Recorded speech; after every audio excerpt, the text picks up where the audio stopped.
We will start with public comment. Any member of the public would like to raise his or her hand, feel free to do so. Otherwise, we will move on. No hands raised, we will continue. So we have both the minutes from our last regular meeting of, that was April 9th. And then also just brief minutes having to do with the meeting that we had with the property and business owners. Excuse me. So let's take them one at a time. I'll move the April 9th minutes. April 9th, thank you, Chris. Second, Second. any changes, additions, deletions? Hearing none, all in favor, please say aye. Aye. Aye. All right, thank you. And then for the April 23rd, we, although not as part of the package, the PowerPoint that used for the presentation is actually part, kind of incorporated as part of the minutes, just so people are aware of that, so that if somebody goes online, takes a look at the minutes, they can click on certain part and go in and see what we did, as well as being able to watch the YouTube video. So I'll move those April 23rd minutes. Second. And a second. Any changes? All in favor, please say aye. Aye. Just a quick question there, Yep. Bruce. Yep. Jennifer, there's been no problem accessing the pilot, the PowerPoint, are you, that you're aware of? Oh, I am not aware of any. No. Okay. I just thought it was really well done, and make sure that everybody has access. That's all. Yep, no, appreciate that. Okay, so we'll move on to the subgroup updates, and we'll start with soil testing and wetland. Okay, we had a call Monday, May 4th, week and a half ago. And to get a better estimate for the scope, Jacobson would like us to clarify the potential groupings of properties. So I believe we need to have a meeting, maybe you, me, and Chris, on grouping. Well, they were gonna send us, they were gonna send us a draft. right, Okay. that was. My notes were foggy. Yeah, so they're gonna send us a document, whatever, that will give us sufficient information to think about what would be the natural groupings that they would look at. So And then- we're on them. And then once we have that, then it's really, we would follow up and concur on what are what grouping should be considered. Right. Okay. That's my understanding. That's Based on that. that's a clarification. That's helpful. Thank you. Okay, and that's the update. Well done. Brief and to the point. Okay, business and property owner outreach. This is where I wanted to talk about the meeting.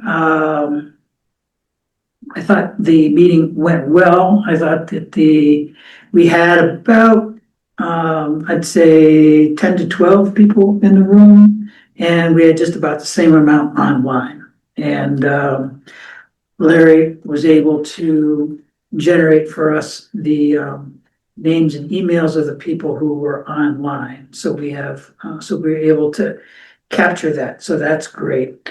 I think in general, people were fairly receptive to kind of we didn't have anybody that was stopping. They clearly were concerned about the rumors of a traffic circle slash roundabout. That seemed to be the top issue on their minds. Um, and, I guess what I subsequently met with, Josh and the folks at Jacobson and let them know, but they're still going to at least take a look to see what's possible there, and then let us know whether they're, just the fact that people can't imagine it at this point doesn't mean that it can't happen. We have to see and figure it out. Second kind of major issue that came up, I thought, was this whole issue of, wastewater and concerns about whether or not any centralized wastewater effort would create more of an assessment for current property owners who maybe didn't want to tie into it. I hope that I was able to answer that sufficiently. And then the last question that came up was around kind of what's the end game? What are we, kind of what are we trying to accomplish? And I think that was fine. Hopefully as we move forward, people will have a better idea as to what we're doing. Before I move on, I'll just ask, does anybody else have comments they'd like to make?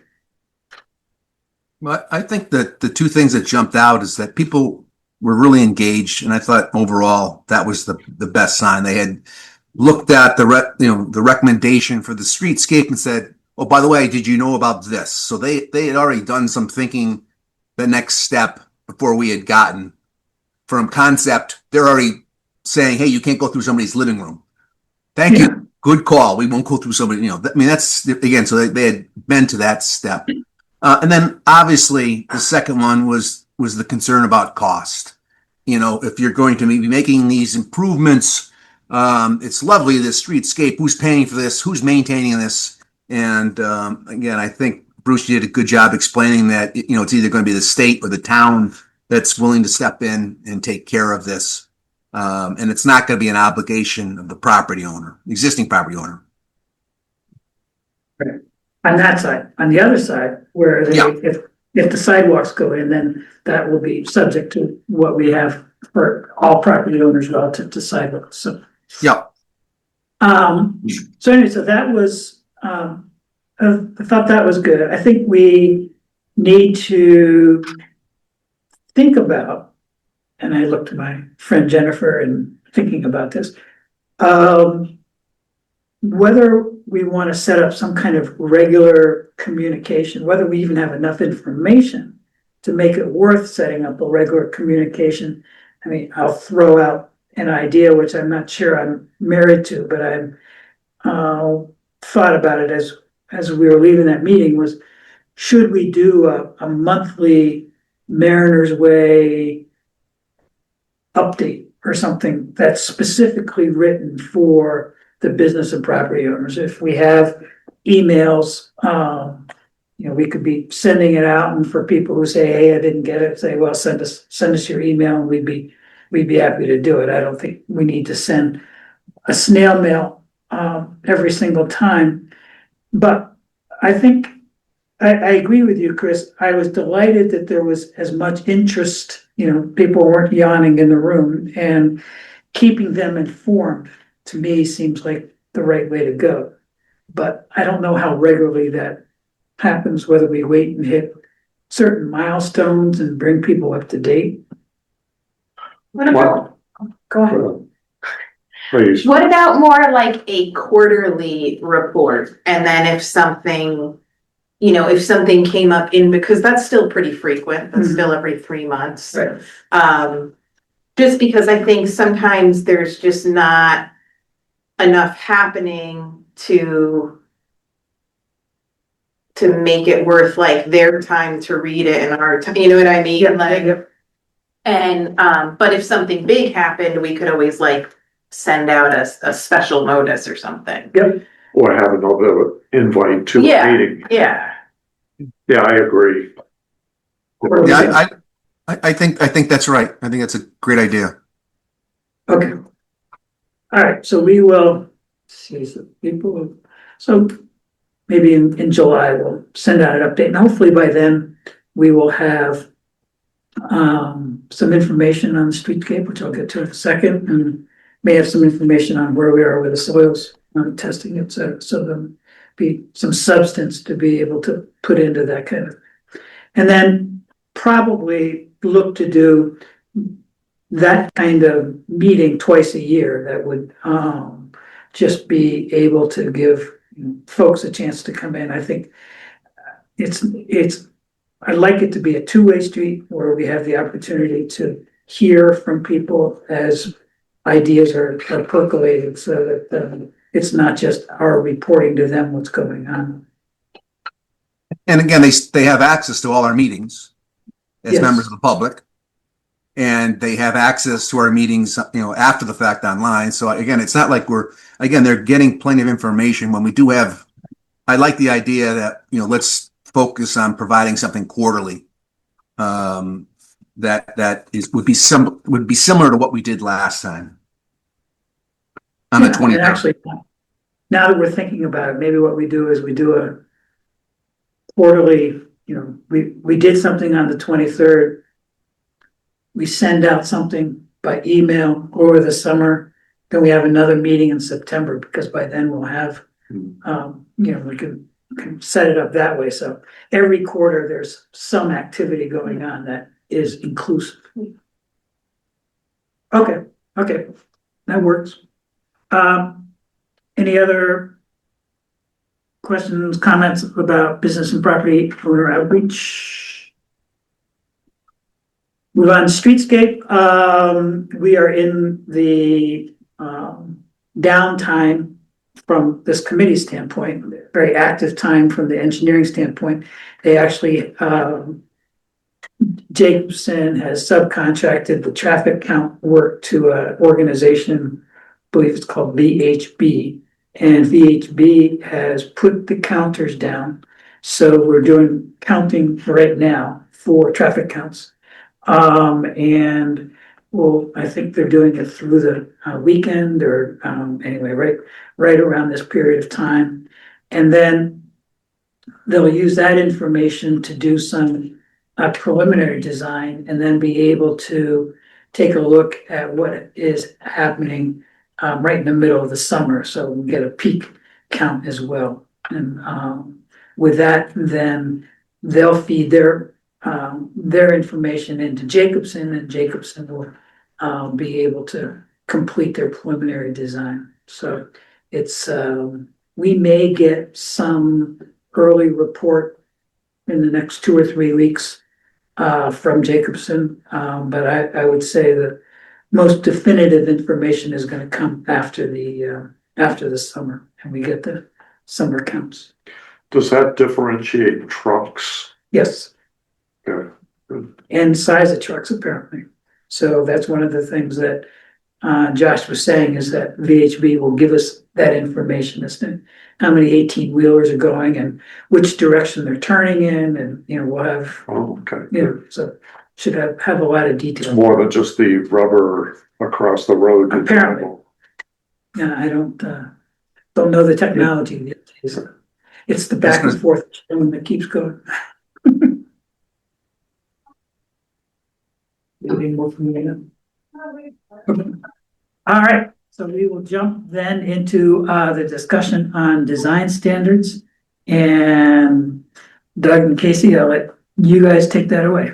Yeah, Emily's the chair, so. Right. Right. That's where she That's gets right. Yeah, so I'll start off and you can chime in. So we had a good call, we're trying to determine, what we're gonna do. And so I think what we came up with was, and then I'll get into this document I sent out earlier. I don't know if you had a chance to look at this. Okay. Well, what we came up with for a start is, to take like a map, and Emily was actually gonna print out her own map, and, it's almost like the yellow sticky method, put ideas right on the map. Mhm.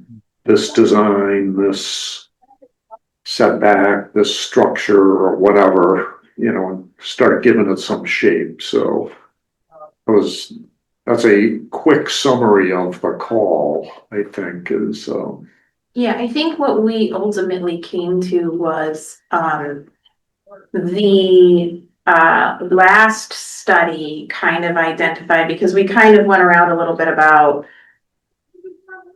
when do we identify if there are subzones, at what point in the process do we identify the subzones, and how do we define the subzones? And so Doug's suggestion that we kind of ran with was, the previous study kind of broadly identified like 3 areas. So I think what we were going to do is kind of somehow, kind of like identify the 3 areas. Well, maybe we'll have to do that on a PowerPoint or something. But kind of identify the 3 areas and then provide pictures of different types of developments. So like different mixes of uses, different architectural types, different, and kind of put those up. And I was, and say, where do you picture this in here? Like all of these 3 areas, none of these 3 areas, this area, but not this area.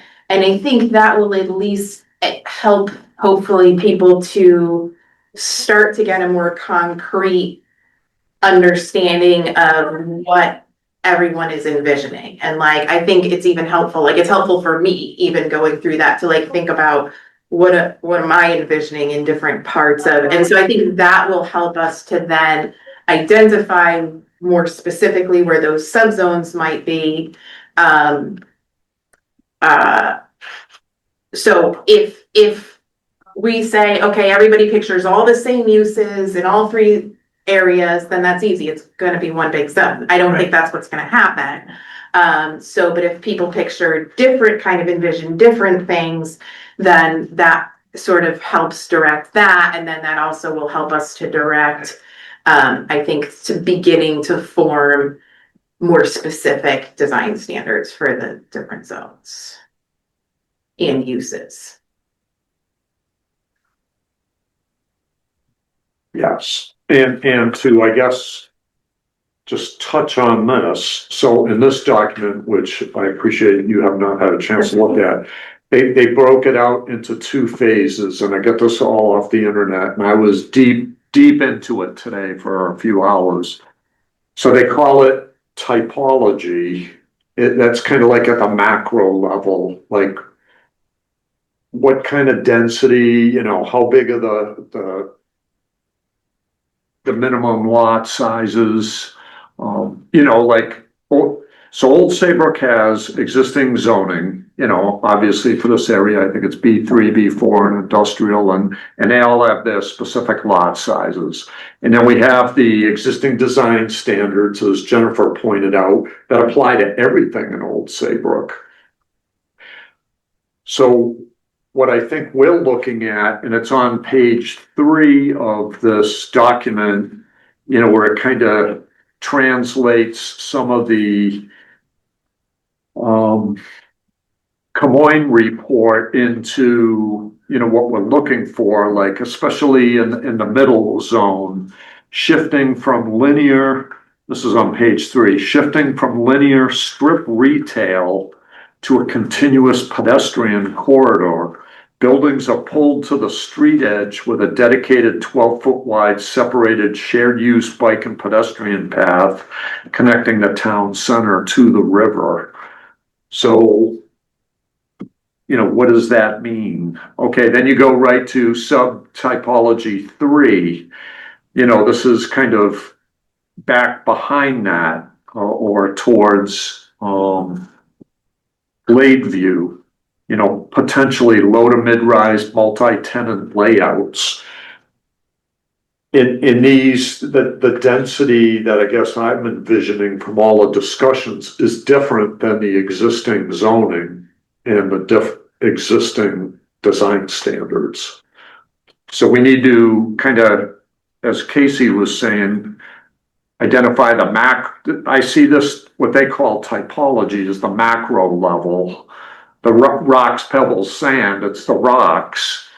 And then the design standards are getting more into the pebbles and the sand. And apparently this is,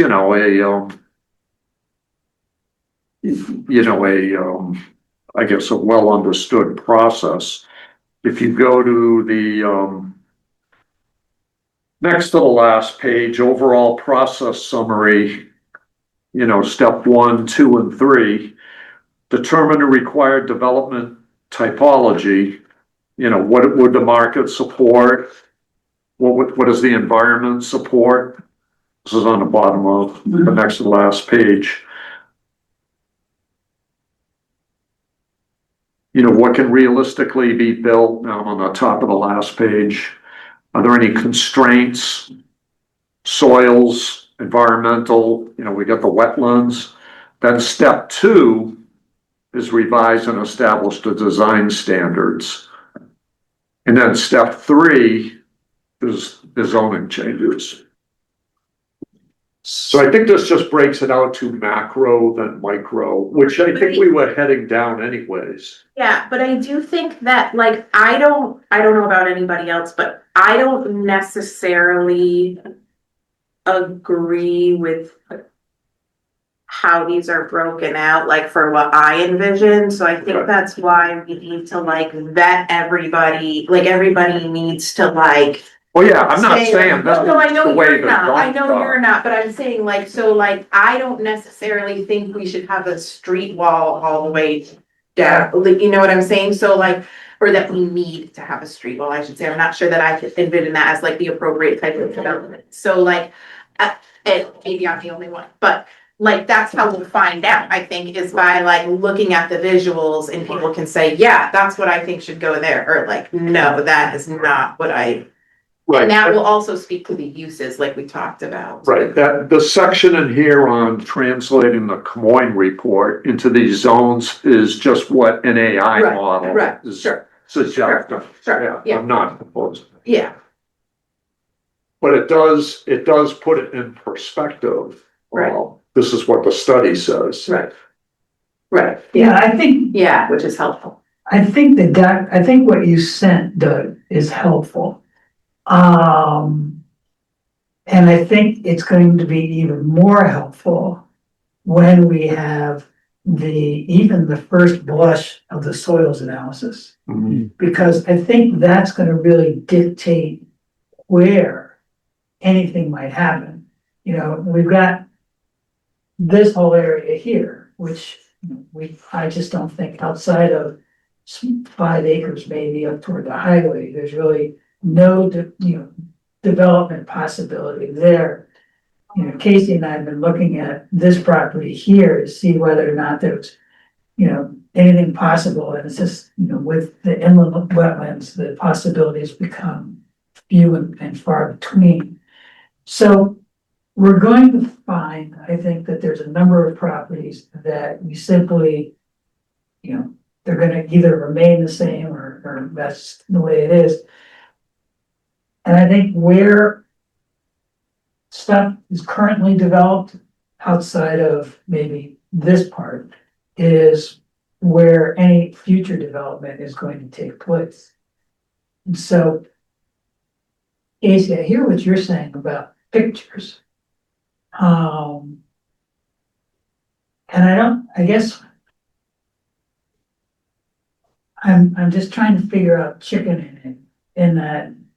Do we have a conversation? I'm not quite sure where it fits in the kind of typology discussion about residential, industrial, warehousing, commercial, and where within those make sense?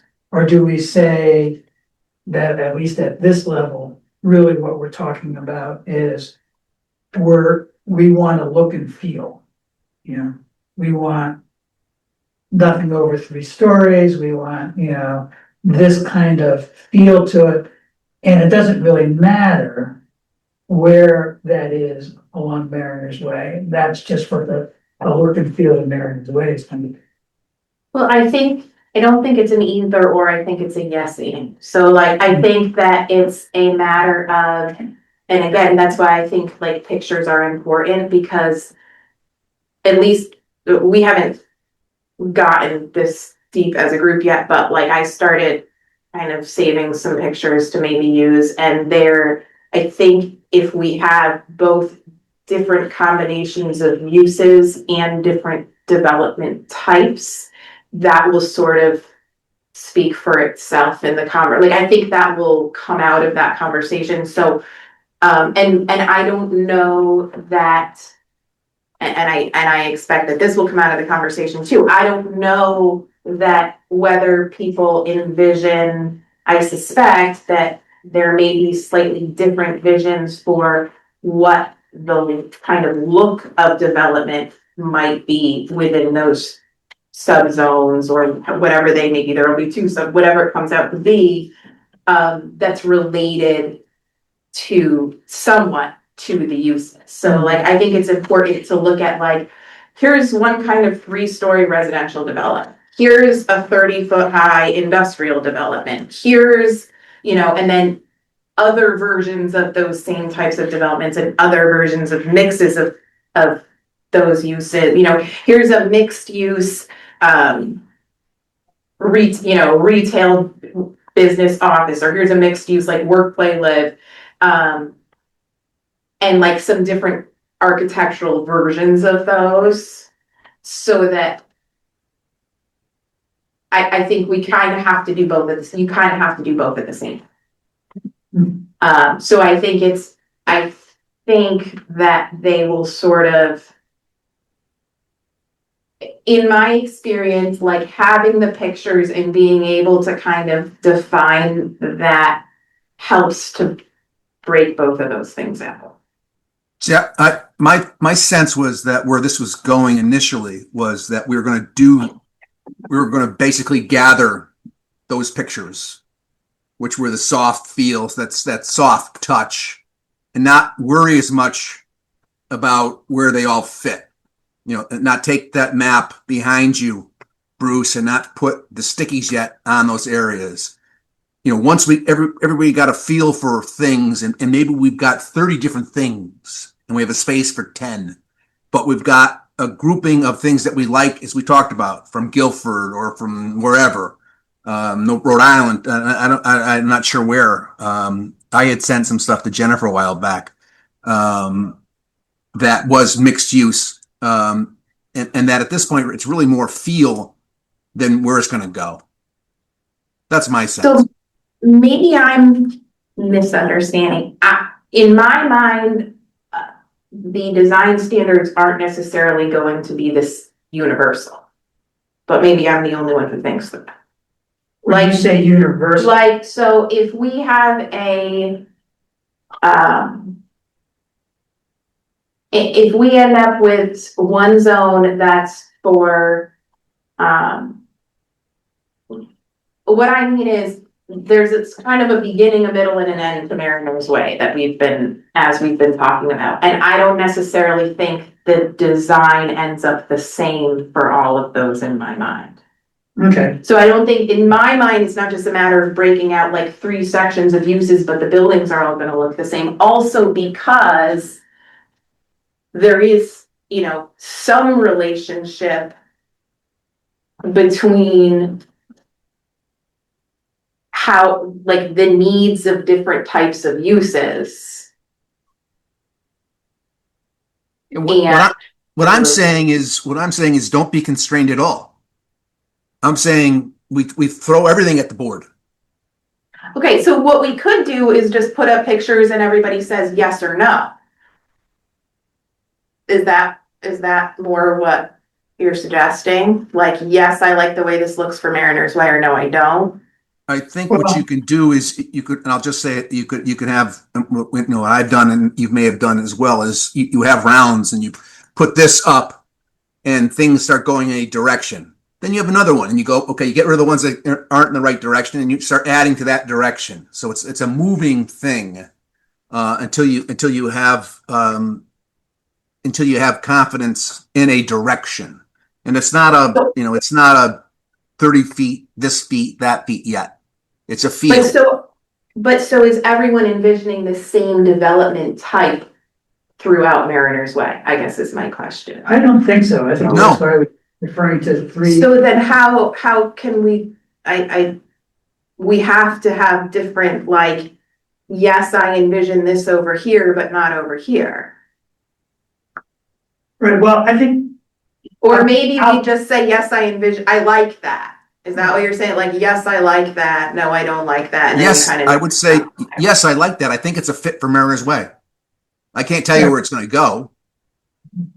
And I can't tell you if it ultimately will be used. I just think it's a fit.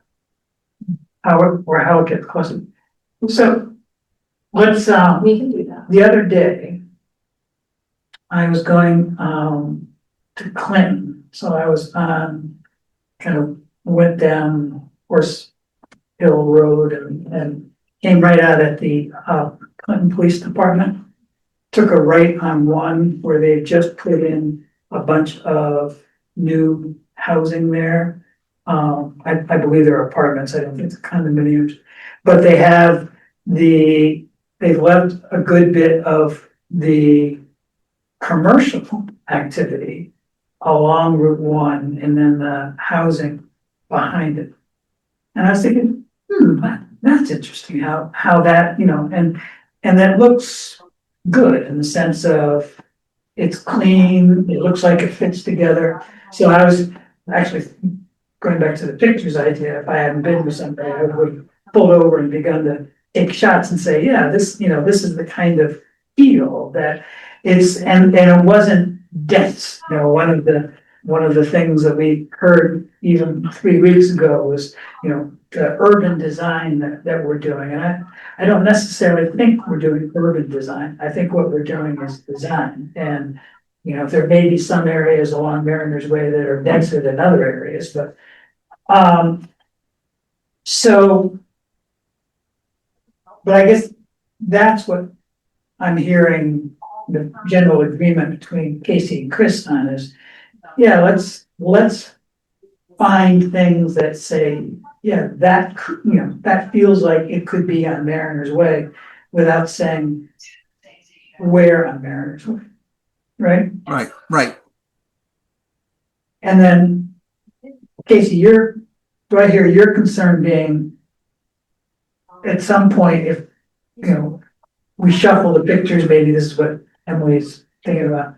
You get the pictures and then you begin to think about, okay, yeah, well, if this area is going to be more in the lines of, housing or something, then the housing related pictures end up over on this side. And if this becomes some kind of light industrial, then, is that how this would work?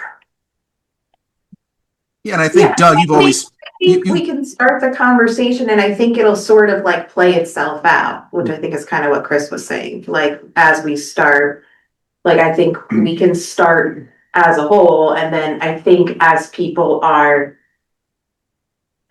to me, like, once you start seeing something in front of you, it starts, like, I think the conversation will start to play itself out. So, like, I think we'll figure out as we're talking about it, which way it needs to go. If people start saying like, well, I could really picture that design like over here, but I really don't think it's appropriate over there, then we can, then we have that. If people are like, I like it, period, like it feels right to me, then we just know, then we know that. Like, so I think maybe we just let it kind of play out. But yeah. Yeah, so I'll just add, it feels like chicken or the egg.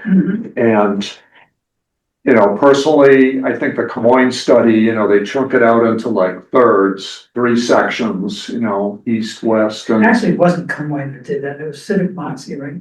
Camoin. Okay, and then Camoin piggybacked it. Well, Camoin They do. made some reference to it, but it was the real cut was the Civic Moxie. Okay, But that's okay. I mean, yeah, and Oh, sorry. so when you talk about like, what could the, so in the center here, so I think the discussion I thought it was a coin study, is this is potentially mixed use area. There's some housing in here already. I know there's some wetlands in here, but it's close to the train station, the bridge. So you got that connectivity, it's almost like a TOD, transit oriented district. Then you have the center industrial area with all this back land, like it gets into wetlands over here, but there's a lot of land here, and we've seen the early septic results here that, it does drain. Very positive. Yeah, and the industrial zone already allows for a fitness facility, a hotel. I mean, that's already allowed by the existing zoning, so, there's the I think it's B4, the industrial, B3, and the marine industrial. If we're gonna change these to like Saybrook Point type zones, then we need to take these existing zones and say what's coming out and what's going in. Now, whether we do that before and after the picture, the yellow sticky method with the pictures, I guess it doesn't matter, but, I just see, this industrial center here would be the more industrial type pictures. This will be the small, everything we've talked about, and looking at the existing industrial zone, it picks up a lot of what we've talked about. It's just that, that zone, if we wanted to change anything, if we don't make it a specific Mariners Way zone, then we affect the other industrial zone. That's right. That's why it's good to shift it, but. Well, and there's no housing in the industrial zone, Right, so right. that would be small. I think ultimately, Doug, where we end up is with, if we've got 50 things, what you're talking about in 4 subsets, or it's 3 or 5, whatever it is, the right project's going to go in the right area, regardless of what the underlying zone is. Because it just wants to be there. And all I'm saying is, I think Casey, you're agreeing, is at this point, let's just go find what those things are.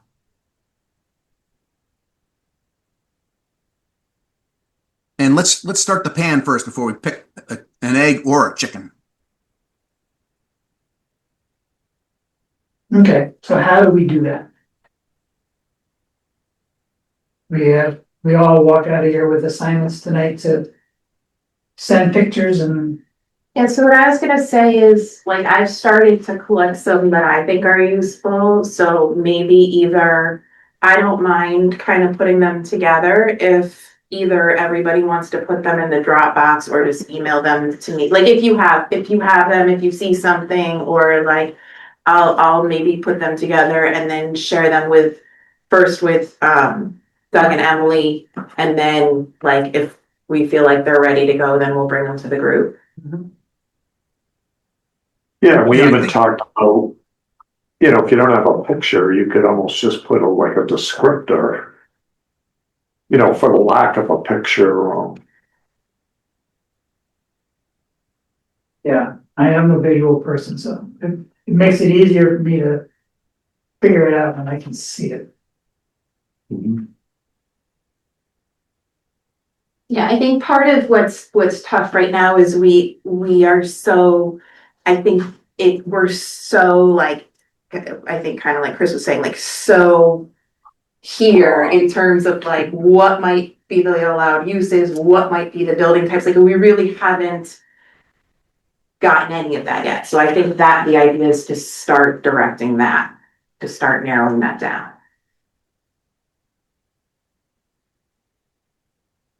So I think it's Yeah. really just getting images, Yeah. however we can I think- capture them. Yeah. And get them to Casey. Thank you, Casey. No problem.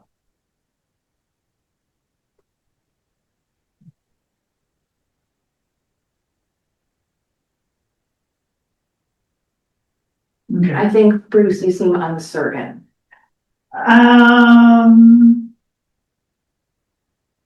My only uncertainty is, I think is, Doug is talking about chicken and egg. And I get what this process is that we just described.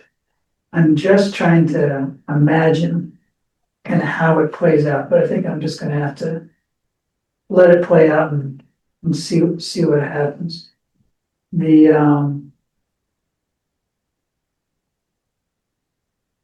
because, and I'll speak for myself.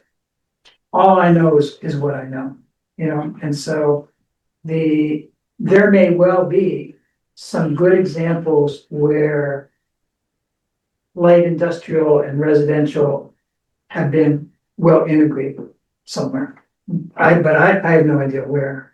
And unless we get that picture, we'll never imagine it, you know what I mean? And so I'm just trying to figure out how do we, but maybe what we need to do is if we have that, then we go to Doug's best friend AI and see if AI can generate something along those lines. Yeah, you can just ask, give us an example, give us example pictures of what you just said, and it'll bury you. Well, but would those be real pictures or would it make them up? Oh, real They're- pictures. You but can just they're- say, give me real examples, give me the town and the state. And, I mean, it's a search engine that's unbelievable. Yeah. So, But I think also, I do think it's going to be very rare to find a mix of light industrial and residential on a single piece of property.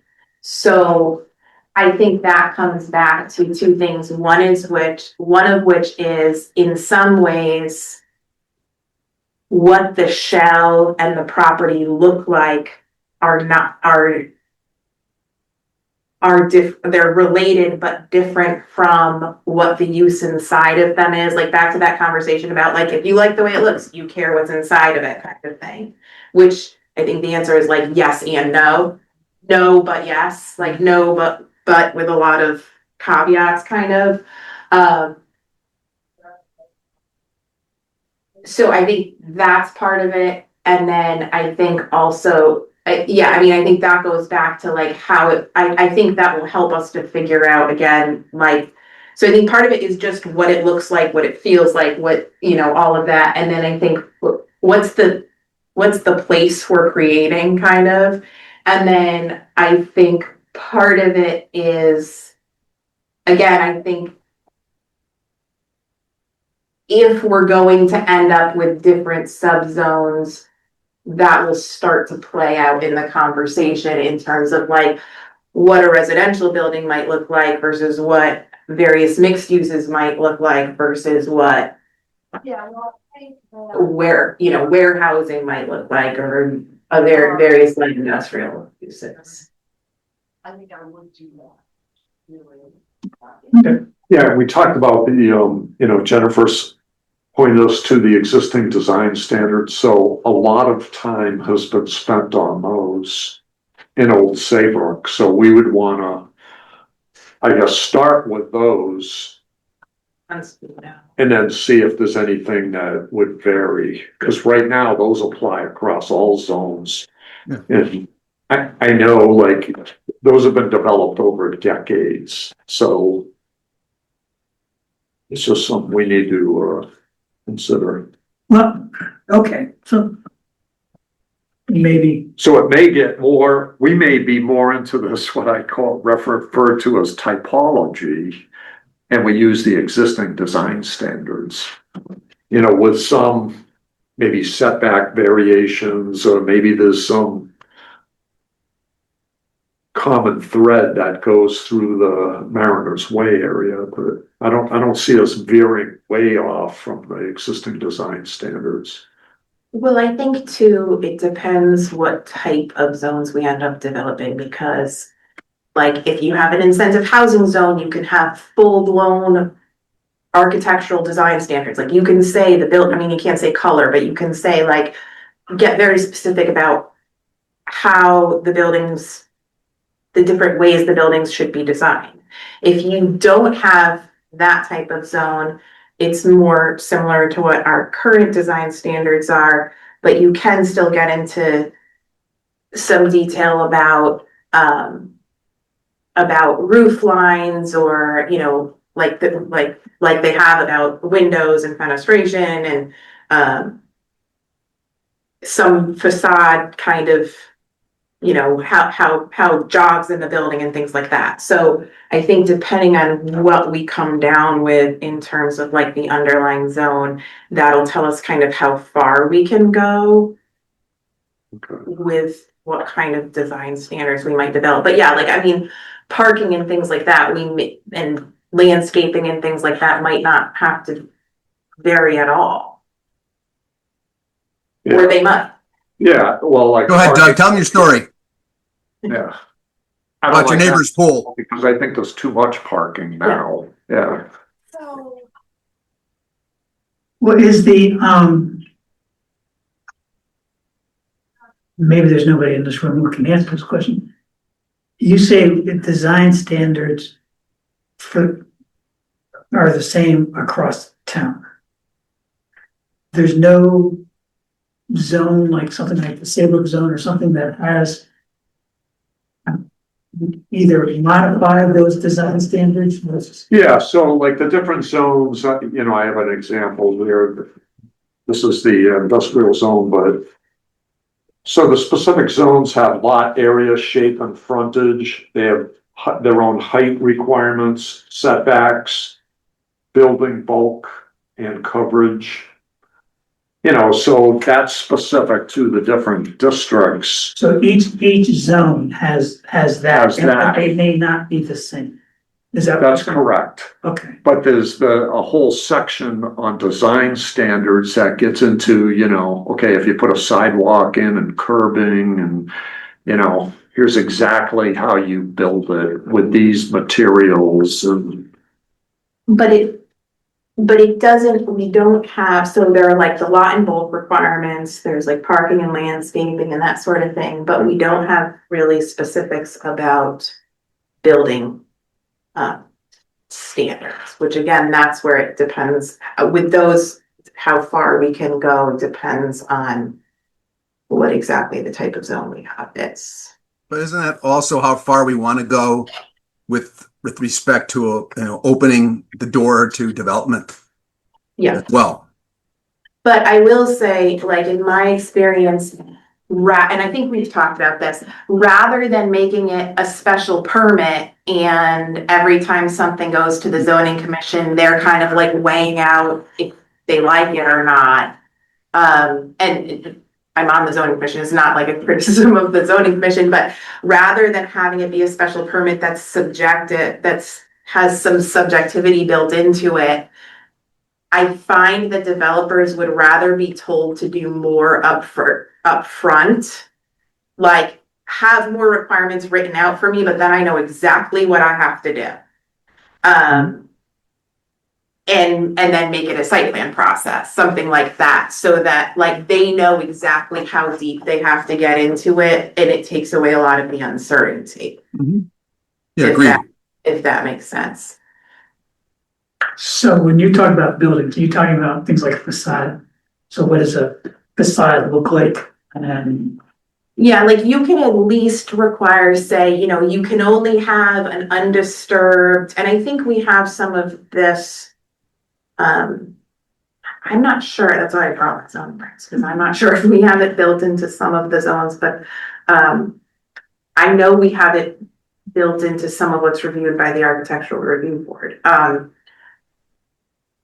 So back to like you can only have so many feet of undisturbed building width before you have some sort of treatment. So you can't necessarily dictate what the treatment is unless you're going full blown, but like most of the time you can't necessarily dictate what the treatment is, but you can say, you have to have either a jog or this or that. And you can say, which we do have in our regs, you have to have a minimum of the building frontage has, X percentage has to be windows.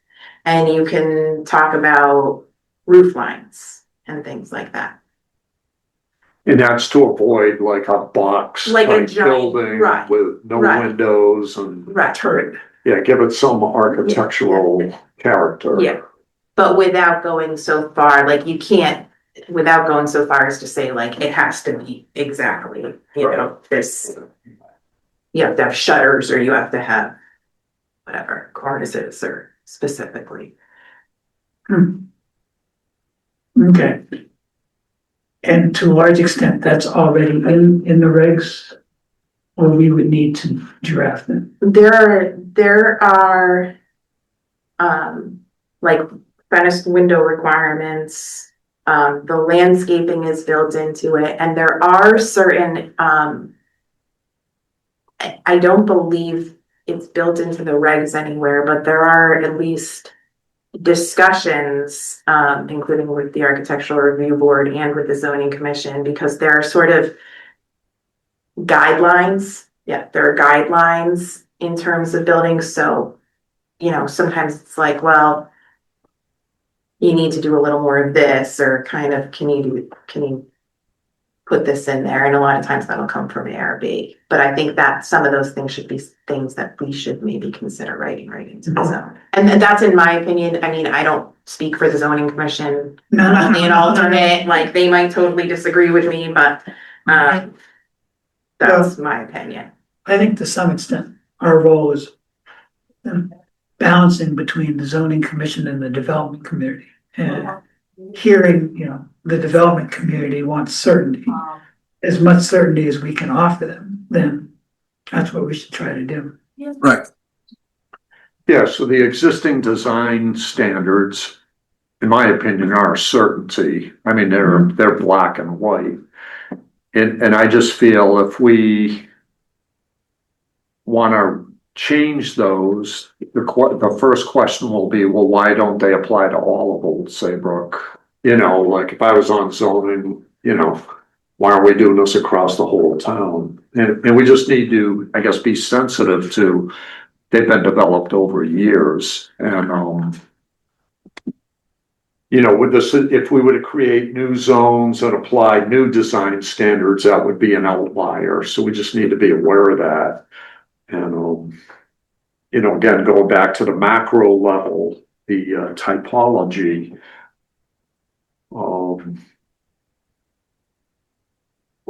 when we put these pictures up, I guess we're going to be putting typology type stuff up. And maybe there'll be some design niceties in there, and then we'll have to see, do they match the existing design standards? The picture will tell whatever the saying is. You'll have the picture to look at. Right. And the picture. And then the question is it worth issuing new design standards to, mandate it has to have a cupola on it, or, I'm just making this up, but. Yeah, no, I think it's up to the builder. No, because we're going to be, the goal will be to access these properties for development, not to, create a myriad of design standards just for them to say, I'm going to go to Old Lyme. Right, I agree. Okay, so where do we go from here, and what sounds to me as if the committee's job is to feed pictures or descriptions into Casey.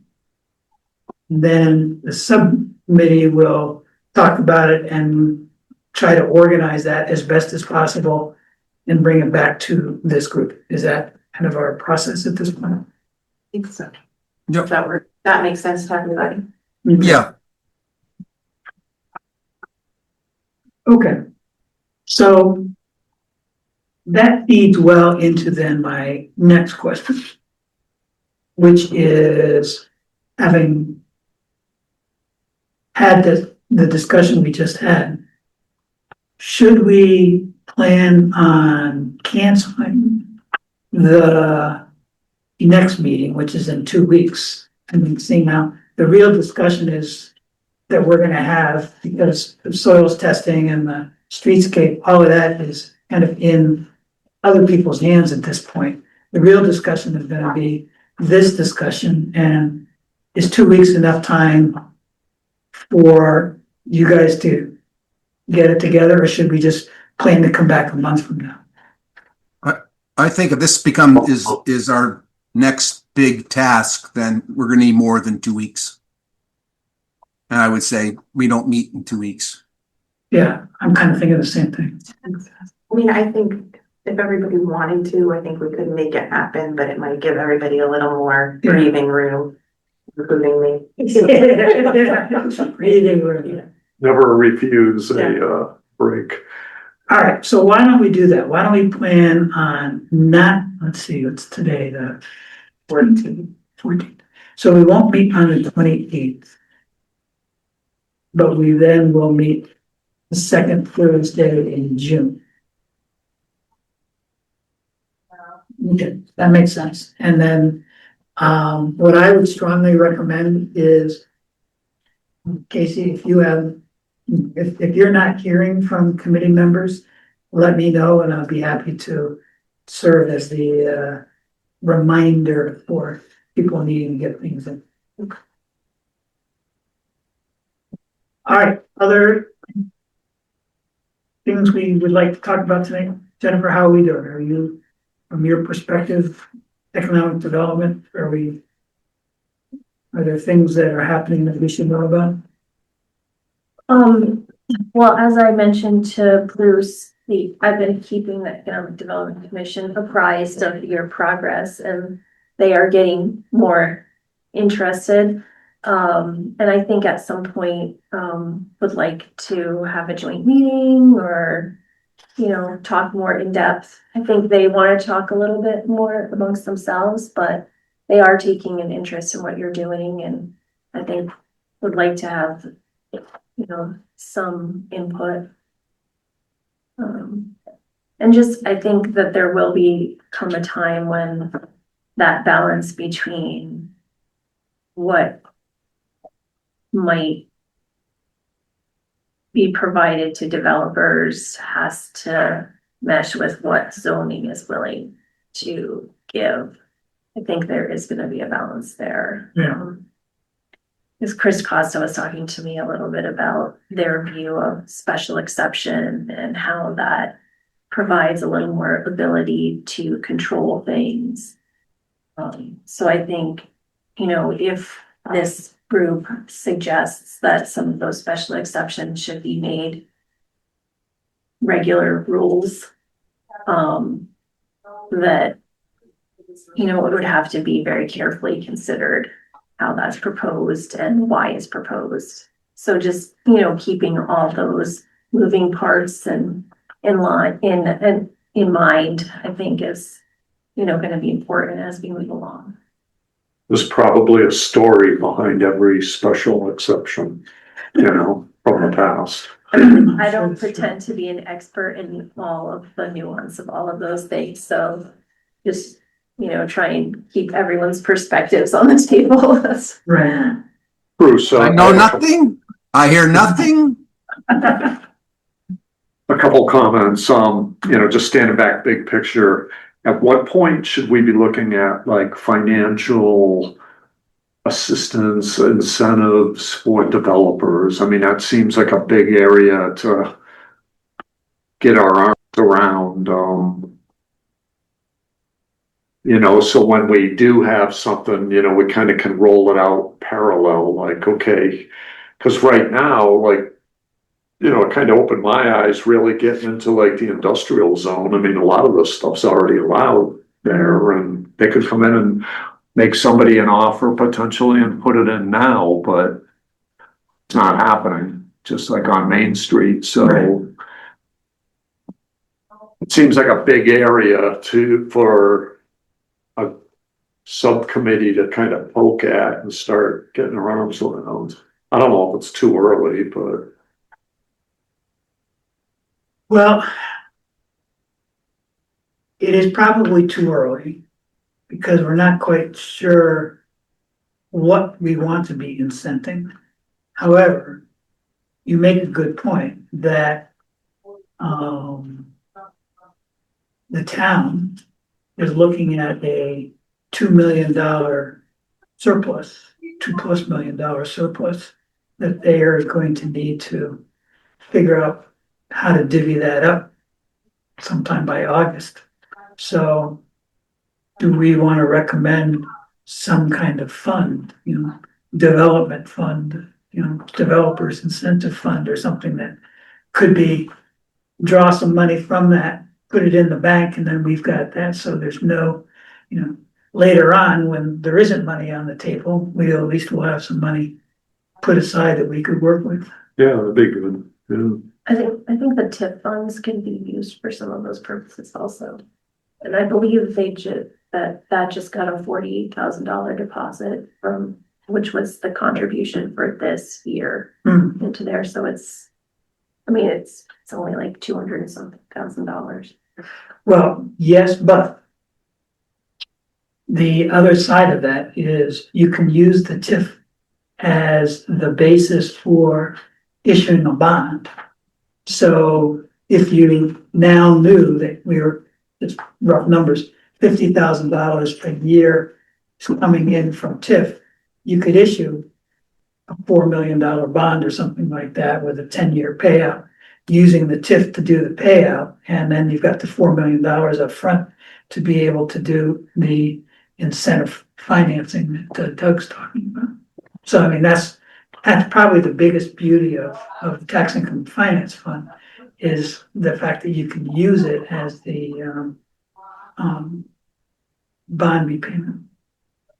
Hmm. So, okay, Yeah, good we don't- question. Timing is probably a good time to raise it. You just have to figure out what's best to do. Yeah, we don't need to decide it. And then the other thing is, Rivercog, I know they're very busy with the affordable housing bills, but we should just keep in mind that there might be an opportunity to kind of pull them into this loop.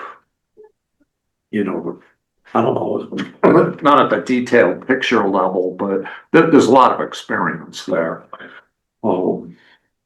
So I don't know exactly how to leverage them. I know we talked with their transportation individual. Susie Beckman was in Jennifer's role for many years and spent a lot of time on this. And, I'd be happy to reach out to Susie and just have a discussion with her. Well, they are launching, I know, like a brownfields group, and they're going to do training for anybody who's interested in how to redevelop brownfields and things like that. And we already have a lot of the groundwork covered on the brownfields that are there, but it's one of their targets, and so they're gonna be offering a lot of resources about that. So if that's something that Yeah. developers are interested in, or this group is interested in being educated on, so that you can convey the information to developers. I know that is a focus of Rivercog that's coming up. Is this still considered brownfield? I thought it was cleaned up with Amtrak work. Yeah, I think I think the only area that people thought were brownfields is the area that did get cleaned up.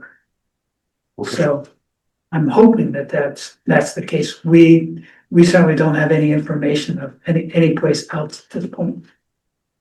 So, but you never know. I mean, you've had gas at garage. There's been a couple of garages on Mariners Way for a long time, and so. Oh, yeah, I'm sure those, We also just launched a housing tool. So if there's any point, I haven't gotten a chance to go through it yet and see exactly what's in it, but it's, I think, meant to be a resource for any communities that are looking to develop more housing. So if any of these points here become areas where housing does seem like a realistic option, that tool might be helpful also. and who has that tool? Rivercog, they just launched it. Oh, okay.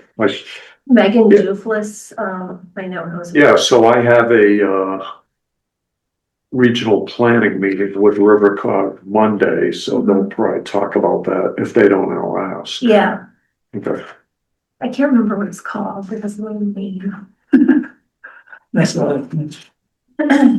Doug, is the planning commission overseeing that Main Street study, looking at the housing and parking possibilities? Yeah, I mean, Chris Costa's managing it, but she reports out to the planning commission. Do you know what the timing on that is. What, I don't offhand. I mean, I could send her a note. I just think there's, I think that she was hoping to have them wrap up by June, but their timeline may be September, if I'm not mistaken. Yeah, I know Jacobson, they're flat out there was some of the, work. next phase, once the information gets generated. What they do with that information in order to turn it into implementation and actually get housing out of it is actually something I'm quite interested in, because that is to a large extent what we're thinking about. I mean, these are private property owners along Main Street. Now, do you talk to them about, hey, by the way, we've done this assessment. You have a capacity to be able to put, 3 additional bedrooms on this property. Are you interested, that kind of thing. And so that study is 3 to 6 months ahead of where we are. So I'm really kind of curious to see how that works out.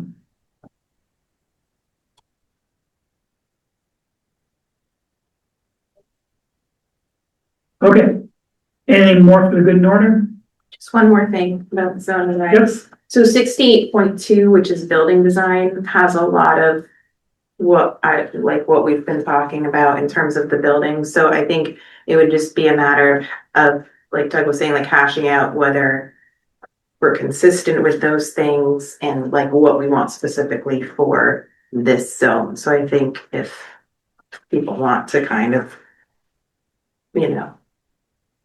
reading material before bed, but Jennifer said, that's part of what Jennifer sent us, so So you've got a hard copy with the pictures. If I went online, it still has the pictures. Okay. Check There's it a out. PDF for every chapter. Yeah, it's One big great reading. load. You're right. It's like Dostoevsky. That's Well, why I didn't send you the actual. You want to link. shoot yourself. I had to send you like 15 of them, so I was like, oh. Well, we could do this. I mean, I've unfortunately spent a good bit of time in them eye doctors over the last month, but or where they do, is this better than this? Is this better than? You can do this with, okay, this versus this. Okay, that's out. This versus this, until we can narrow it down. and you're like, not first. Yeah, can we go back and think of this? This is still fuzzy. All right, I'll take a motion to adjourn. So moved. Is there a second? Second. All in favor, please say aye. All right. All right. Thank you, Casey and Doug and Emily in absence for all of this work. This is great.